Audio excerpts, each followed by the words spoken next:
Agora sim? Bom dia a todas e todos. Eu vou me autodescrever também. Sou uma mulher branca, alta, de 1,74. Tenho 45 anos, tenho cabelos claros na altura dos ombros, bem pouquinho cabelo, e tenho olhos castanhos e estou vestindo um vestido marfim. Eu queria, antes de mais, dizer que eu estou muito grata, né, de estar aqui hoje falando sobre esse tema, que é um tema muitíssimo caro para mim. Deixa eu só botar minha água aqui. A economia solidária não só é o meu objeto sujeito, né, de estudo, de intervenção, de prática, mas também de militância, de ativismo, né? Eu me considero um sujeito político da economia solidária já há quase 30 anos e realmente eu acredito no potencial da economia solidária, da autogestão, como uma outra forma de produzir e viver. E eu espero que eu tenha hoje a oportunidade de seduzi-los um pouquinho também em relação a esse tema. Eu quero também cumprimentar a equipe que organizou este evento, né, que vem trabalhando nessa agenda do trabalho no sistema prisional, aqui na Senapen, e, para já, também agradeço essas mesmas pessoas pelo convite, pela oportunidade de estar aqui hoje, contribuindo nesse debate. As reflexões, as considerações e, de certa forma, uma proposta que eu trago para vocês hoje é resultado de uma missão de trabalho que eu realizei aqui na Senapen no ano passado, onde eu fui provocada pela Cíntia e pela Giciane a ajudar a pensar e a elaborar uma política de geração, trabalho e renda e economia solidária para o sistema penal. Quero dizer para vocês que foi um período, para mim, muito desafiador, né? Porque, embora eu seja uma referência do universo da economia solidária já há bastante tempo, enfim, o universo do sistema prisional ele é todo novo para mim, né? E então eu tive que descobrir, tive que estudar, tive que compreender a partir do meu lugar de fala, né, a partir também de um processo de escuta e de compreensão de vocês, né, de muitos de vocês, o que era esse espaço do sistema prisional, do sistema penal e, sobretudo, do trabalho nesse contexto para conseguir, minimamente, apresentar uma construção, uma reflexão, uma proposta. Então, para já, eu também quero pedir desculpas se, por acaso, eu cometer alguma desproporcionalidade aqui na minha fala, né? Porque eu não falo desse mesmo lugar de vocês. E antes de começar a minha projeção, que, embora tenha um monte de coisa aqui, eu juro que eu não sou muito boa nessas coisas de projeção, embora seja professora há muito tempo, eu acabo desenvolvendo muito mais a minha capacidade pedagógica num processo dialógico assim do que com essas ferramentas, mas para não correr o risco da Aninha ali ficar atiçando meu tempo, eu resolvi organizar minimamente um material. Mas, antes de passar para este material, e eu prometo que eu não vou falar sobre tudo, e eu queria dizer assim, que eu vou deixar esse material disponível também para que vocês tenham acesso. Daqui a pouco, né, vão trabalhar em oficinas também, então daqui a pouco vocês têm interesse em ter acesso a algumas das questões, das considerações que eu vou apresentar aqui, então fiquem super à vontade de me pedir que eu possa encaminhar para vocês. Mas, antes de passar para a projeção em si, eu queria fazer um breve diálogo com algumas falas que foram apresentadas ontem, né? E eu anotei aqui para não me perder. E a primeira eu queria dialogar com a fala do próprio secretário, que ontem nos falava que precisávamos avançar numa política penal, enfim, em contrapartida, a gente ficar reproduzindo mais do mesmo, ele falava, né? E eu quero dizer para vocês que, do meu lugar de fala, né, que não é o mesmo de vocês, eu sei, eu estou convencida disso, né, que nós precisamos avançar no processo de uma política penal que passe de uma lógica de administração da justiça para uma lógica que talvez essa lógica de administração da justiça seja mais no mesmo, né, que o secretário falava ontem, para uma lógica de acesso à justiça. As pessoas privadas de liberdade, os egressos prisionais, eles não possuem acesso à justiça. Eles estão do lado de lá da linha, né, considerando aí uma linha abissal, não são visíveis, né, são pessoas invisíveis, e é preciso dizer que eles não são invisíveis por uma questão de fatalidade, né? São invisíveis porque foram produzidos por um sistema de uma lógica de desigualdade social, por um sistema como invisíveis. Portanto, essas pessoas são cheias de estigmas, e não são só privados de liberdade, mas são privados de cidadania, como foi dito ontem, são privados de direitos, e, portanto, a gente precisa repensar e significar esse processo, olhando e enxergando para essas pessoas como sujeitos de fato. O Estado tem a obrigação de enxergar essas pessoas, né? A segunda observação que eu queria fazer, dialogando com as questões que foram ditas ontem, é que nós precisamos avançar também na perspectiva da conceituação, né, que tanto foi citada ontem, da conceituação de trabalho, né? Foi falado do trabalho decente, o trabalho como valor, do trabalho como perspectiva emancipatória, e, obviamente, que o trabalho é tudo isso.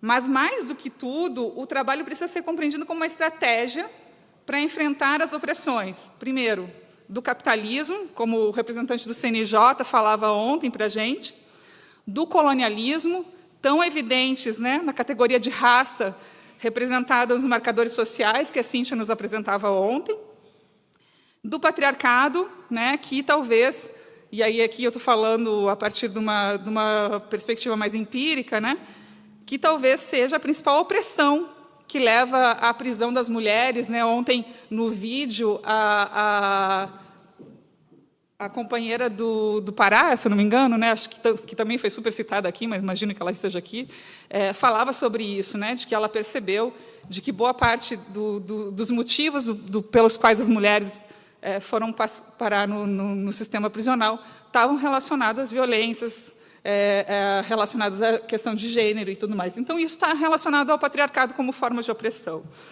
Então, o trabalho ele passa aqui não só a ser fundamental para pensar de uma forma pontual essa perspectiva da ressocialização, mas ele é fundamental para atacar o problema estrutural, que está relacionada com todas essas lógicas de opressão que eu acabei de citar e que produz e reproduz constantemente uma sociedade desigual, né? Então, se nós não passarmos a pensar o processo de longo prazo, né, considerando essas questões estruturais, eu acho que a gente vai sempre ficar tapando um buraco aqui e correndo para mais adiante tapar outro ali na frente e assim por diante, né? A gente precisa considerar o processo de uma forma totalitária em detrimento dessa coisa de olhar as coisas de uma forma mais pontual. E quando eu falo do trabalho como fundamental, eu estou falando do trabalho remunerado. Eu sei que é uma questão, é uma polêmica, enfim, mas eu estou falando do meu lugar de fala. E o trabalho sem remuneração, ou com uma remuneração precária, como, infelizmente, ainda é, né, no sistema prisional, ele não dignifica o homem, como diz o tal do ditado, né? Para mim, ele continua reproduzindo uma lógica de exploração do sistema capitalista e a gente continua, então, reproduzindo essa lógica de reprodução dos processos de desigualdade e alimentando a tal da estrutura que a gente precisa atacar. Então, a gente precisa repensar. Eu sei que é uma questão, mas a gente precisa enfrentar essa questão e discutir. Bueno, isso tudo, né, para dizer para vocês que eu entendo, né, que a economia solidária e a autogestão nos ajuda a responder essas duas coisas, né? Primeiro, eu entendo a economia solidária como uma estratégia de acesso à justiça, porque nós não estamos falando aqui só de justiça social e justiça racial, que, obviamente, estão premente no sistema prisional, mas estamos falando de justiça econômica, né? Então, acho que essa questão da economia solidária ela é fundamental aqui. E, segundo, porque o trabalho coletivo ele é capaz de produzir um sujeito do seu processo histórico. Sabe a coisa que o Paulo Freire fala da relação entre sujeito e objeto? Né? Então, o trabalho coletivo, a autogestão, a participação, a relação horizontal, a participação, a democracia, ajuda a gente a se reorganizar na relação não só da gente com a gente mesmo, com o mundo, mas com o trabalho, mas com a sociedade, com os outros, enfim. Então, a gente passa dessa condição de objeto para a condição de ser sujeito do seu processo histórico. E aí desperta uma outra leitura de mundo, outros valores, e, portanto, um processo capaz da pessoa se reorganizar, pensar, se repensar e se reorganizar na vida. Mas, obviamente, né, minha gente, que isso tudo não se trata de uma receita de bolo. Vamos lá fazer economia solidária nas unidades prisionais, está tudo resolvido. Né? Não é assim. A economia solidária é um processo de construção coletiva, e é um processo histórico. Né? As pessoas envolvidas precisam querer participar daquele processo, precisam se reconhecer naquele processo. E, portanto, é toda uma dinâmica que precisa ser potencializada. Mas nós, como agentes do Estado, como agentes da sociedade, nós podemos fomentar. Né? Nós podemos ajudar a potencializar, como fez a diretora do Pará, né, com a Cooperativa de Mulheres no Pará, que a gente viu ontem, e como faz também o Instituto Humanitas, que também a gente viu ontem. Então, nós não estamos falando de utopia, nós não estamos falando de coisas que não são possíveis. Temos alguns entraves? Temos, né, nós já vamos conversar sobre eles, mas eles são possíveis de serem dialogados, considerados e, enfim. Mas, então, vamos lá. Você sabe o que é economia solidária? Acho que um pouquinho deu para a gente compreender aqui. Né? Esse material que eu trouxe para vocês, ele é um recorte de um material maior, de muitas outras informações que tem, mas, então, eu vou passar super rápido por ele, até mesmo porque eu não vi nenhuma plaquinha ali, mas eu sei que eu gosto de falar e o meu tempo vai correr. Mas eu fico disponível para o debate e também estou aqui durante essa semana. Então, fico super disponível, né, para contribuir nas oficinas e também, quem quiser vir conversar comigo, fique super à vontade. Nos termos, eu estou usando o conceito de economia solidária que foi utilizado nos termos de referência do Mapeamento Nacional de Economia Solidária.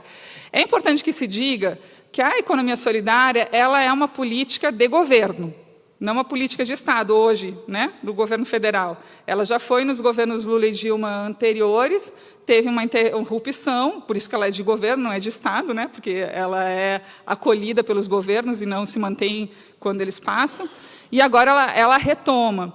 E ela retoma numa perspectiva muito mais transversal. Então, hoje a gente tem, ao invés de ter uma política só lá no universo do Ministério do Trabalho, a gente tem uma perspectiva mais transversal em vários ministérios, várias pessoas dialogando sobre outras economias, né? Falo de bioeconomia, economia criativa, economia solidária, tecnologias sociais, tudo isso, soberania alimentar, tudo isso está nesse universo das outras economias da economia solidária.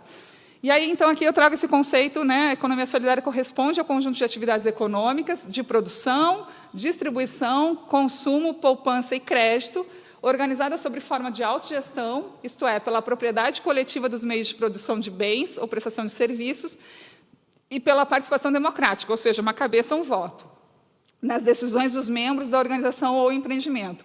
A economia solidária compreende uma diversidade de práticas econômicas e sociais organizadas sob formas de cooperativa, federações, centrais cooperativas, associações, empresas autogestionárias, movimentos, organizações comunitárias, redes de cooperação e complexos cooperativos. Envolve produção de bens, prestação de serviços, finanças, trocas, comércio e consumo. Ou seja, é um mundo. É um mundo de estratégias econômicas que estão reconhecidas e consideradas nesse universo de outra forma de produzir e viver, num processo de construção, de organização coletiva, numa perspectiva muito mais horizontal do que vertical. Né? Então, assim, tem uma série de questões, a gente não vai conseguir avançar aqui, né? Mas, como eu falei, fico disponível para a gente... enfim. No sistema penal, eu considero, né, e a partir de todas as coisas que foram colocadas ontem, né, sobre as dificuldades da reinserção das pessoas privadas de liberdade no mundo do trabalho, né, sobre a questão do estigma, sobre as dificuldades do trabalho assalariado, sobre um mercado que não acolhe, enfim, sobre todas as questões que a gente ouviu falar aqui do mundo do trabalho, Eu entendo a economia solidária como uma estratégia a partir de 2 perspectivas para o sistema prisional. 5, tá. Primeiro, alternativa, como alternativa de geração, trabalho e renda, né? Então, tanto para as pessoas privadas de liberdade, e aqui por isso que a gente fala de sistema penal e não só de sistema prisional, né? Mas não só para as pessoas privadas de liberdade, mas como os egressos prisionais e os familiares também. Então, é possível a gente construir um processo que impacte não só na unidade prisional, mas no território, no contexto onde essas pessoas estão vivendo.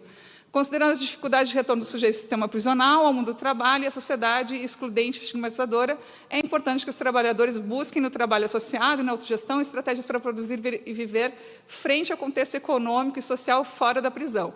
E aí eu quero dizer uma coisa aqui. Nem no sistema prisional e nem fora do sistema prisional, as pessoas não entram na economia solidária, por exemplo, se formam uma cooperativa, uma associação, um grupo de gestão, sei lá o quê, porque elas querem mudar o mundo, porque elas querem uma coisa diferente da lógica do emprego, coisa parecida. Elas entram nesse negócio por força das circunstâncias, porque não existe, não é só um paliativo ao desemprego, né, uma complementação de renda. Não existe outras oportunidades, as pessoas acabam se organizando e criando as próprias oportunidades. Então, aqui eu quero deixar claro isso, porque eu não quero tirar a obrigação do Estado de criar as oportunidades de trabalho, sejam elas assalariadas ou associadas. Mas é importante que o trabalho associado seja compreendido e ressignificado, por exemplo, na lógica de previdência, da mesma forma que um trabalho assalariado, porque esses trabalhadores sejam reconhecidos pelo Estado e protegidos pelo Estado, né? Então, isso eu quero dizer assim, a questão não é por força, não é porque eu quero mudar o mundo. Eles acabam se inserindo nesse processo, nessa perspectiva de outro lugar e outro olhar para o mundo, porque a prática da autogestão e da economia solidária, os valores, a participação, a construção coletiva, fazem com que eles mudem a sua leitura de mundo, mudem a sua representação social sobre o mundo, sobre a sociedade, enfim, e acabam querendo mudar o mundo. Mas não é uma questão imediata, é um processo, né? E o segundo é a questão da democratização do espaço do cárcere, né? Aí vocês devem estar, essa guria está, né? Já devem ter percebido que eu sou gaúcha pelo meu sotaque, né? Vocês devem estar pensando se essa guria está viajando, né? E aí eu quero dizer que não, minha gente, né? Nós precisamos acreditar nas nossas estratégias, a gente precisa acreditar nas pessoas, a gente precisa acreditar no que a gente está fazendo e a gente precisa acreditar no acesso à justiça em detrimento da administração da justiça. A gente precisa acreditar que é possível construir um processo horizontal, capaz de estabelecer uma relação de democratização do espaço do cárcere, de uma forma dialógica com a sociedade, né? Enfim, em detrimento de um processo sempre vertical, disciplinar, e sei lá o que mais, enfim, né? Que me parece que fica reproduzindo lógicas. Então, mas isso sou eu também, né, pensando do meu lugar. E aí eu quero dizer para vocês que essa segunda opção eu tirei de uma tese de doutorado que eu gostei muito de ler, eu até vou ver aqui a referência, que acho que é Ana Braga, alguma coisa assim, que ela fez um estudo comparado entre São Paulo e a Catalunha, né, e fez essa discussão de reintegração, por isso que eu estou falando de reintegração social e outra forma de produzir e viver, e não de ressocialização, porque ela faz toda uma discussão, né, sobre essa valorização e essa mudança de valores, enfim, e a partir dessa relação estreita do espaço do cárcere com a sociedade, numa perspectiva de horizontalização, em detrimento de verticalização e tudo mais. Então, isso para dizer que não é uma viagem, não sou só eu que estou dizendo isso, né, é uma referência também. Bueno, aqui eu não vou me deter nisso, porque eu não tenho muito mais tempo, mas assim, isso já foi dito ontem, né? Infelizmente, a questão do trabalho ainda é um privilégio no sistema prisional, e mesmo que de forma incipiente, né, a gente sabe que são conquistas importantes, todos nós estamos aqui, trabalhamos com essa perspectiva do trabalho no espaço do cárcere, são expressivas as experiências de trabalho em diferentes unidades prisionais, eu conheci algumas delas, alguns de vocês devem ter me recebido aí nas unidades prisionais, né? E aí eu queria destacar alguns programas que potencializaram isso, né? Como o PROCAP, Cidade Digna, produção de carteiras escolares, entre outros, né? E os colegas aqui vão falar, na sequência, da questão das empresas, da relação público e privada, né? Enfim, 1 minuto, tá? Eu não sei, eu vou extrapolar um pouquinho meu tempo. E aí, só um pouco para dizer, né? Então, aqui algumas experiências, tem as exposições que estão colocadas aí, das experiências. E aí eu queria só destacar um incômodo, que eu não sei, me metendo, né, onde eu não sou chamada, mas já vou me meter, desse processo da questão das empresas no sistema prisional, que a gente talvez precisa compreender e que talvez as oficinas, né, que vocês vão discutir sobre as estratégias dos estados possam contribuir. É um pouco assim, eu fiquei alguns espaços que eu visitei, fiquei pensando assim, tá bem, a empresa vai lá, né, contrata e remunera as pessoas no sistema prisional, né, de uma forma precária, né, enfim, mas não há nenhuma garantia, por exemplo, de que, quando elas forem egressas, essa mesma empresa vai acolher elas no mercado de trabalho, no mundo do trabalho fora. Então, a gente não consegue garantir, se não está na lei, como é que a gente pode fazer a partir dos termos de referência, dos contratos de trabalho, sei lá, né, enfim. E aí eu queria dizer para vocês, aqui tem vários exemplos de economia solidária no mundo. No Brasil, a gente tem 4 experiências assim que são mais visíveis, que a gente conhece, né? Então, eu queria só destacar, né, a COSTAF, que já está aqui, que vocês já conhecem bem, já foi falada ontem também. As do Instituto Humanitas, que também já foram faladas ontem. Mas é importante dizer que as do Instituto Humanitas hoje estão conseguindo consolidar os processos fora, com os egressos, né? Mas dentro do sistema prisional está tendo algumas dificuldades lá, pela questão da relação com o Estado também, enfim. Esse grupo de produção Liberdade é um grupo de mulheres, né, da Penitenciária Feminina de Porto Alegre. Ele sobreviveu durante 11 anos, era um grupo transitório, assim, e ele garantia, por exemplo, a produção de roupa de cama, roupa de banho do Complexo Hospitalar Conceição. Ele foi descontinuado lá no governo passado, e agora eu realmente não sei como é que ele está. E no mundo, gente, a gente tem várias experiências. Vou passar correndo aqui por essas experiências. Começou em Porto Rico. É importante que se diga que Porto Rico alterou a lei, né, para conseguir acolher essas experiências de economia solidária dentro do sistema prisional. Então, uma referência importante. Então, Porto Rico, eu trouxe 2 experiências aqui para mostrar para vocês, que eu não vou conseguir falar sobre todas elas. A Itália, essa experiência da Itália é uma experiência muito interessante, porque eles fizeram uma articulação entre as mulheres dentro do sistema prisional que produziam o café, com um outro empreendimento de economia solidária que estava lá no território, produzindo o grão do café, né? Então, tinha uma rede ali de solidariedade para garantir esse processo. A Argentina tem várias também experiências, eu trouxe 2 para vocês, Liberté e Manos Livres.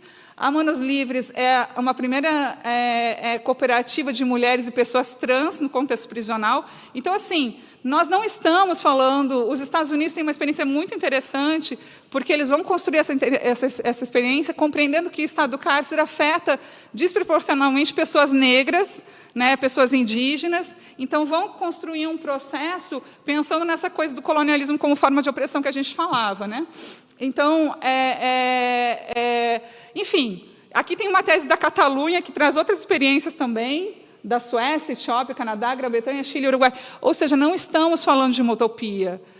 Uma outra economia já acontece, e essa já é uma estratégia para dentro do sistema prisional em vários lugares do mundo. Nós precisamos avançar com essa perspectiva aqui no Brasil, e temos alguns problemas, algumas questões. Eu não tenho mais tempo, né?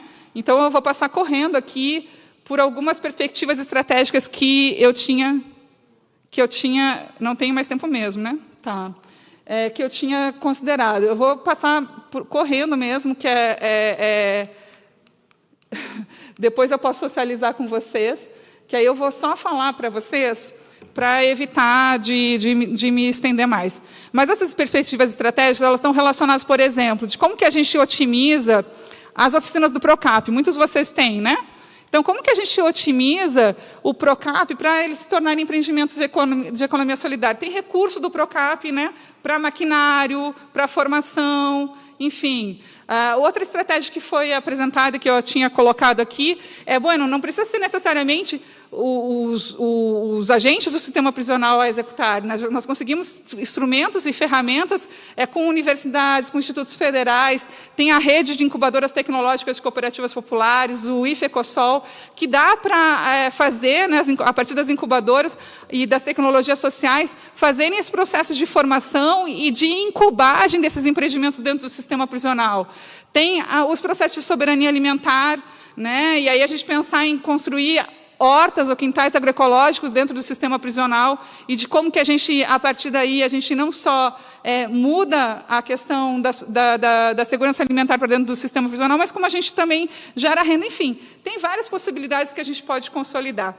E aí, só para dizer que ainda, a partir disso tudo, apesar disso tudo, nós temos um impeditivo, né? Existe uma nota técnica do Ministério Público do Trabalho, não sei se alguém do Ministério está aqui, né? Mas existe uma nota técnica que apresenta, né, um impeditivo de que a gente trabalhe com associação, autogestão dentro do sistema prisional.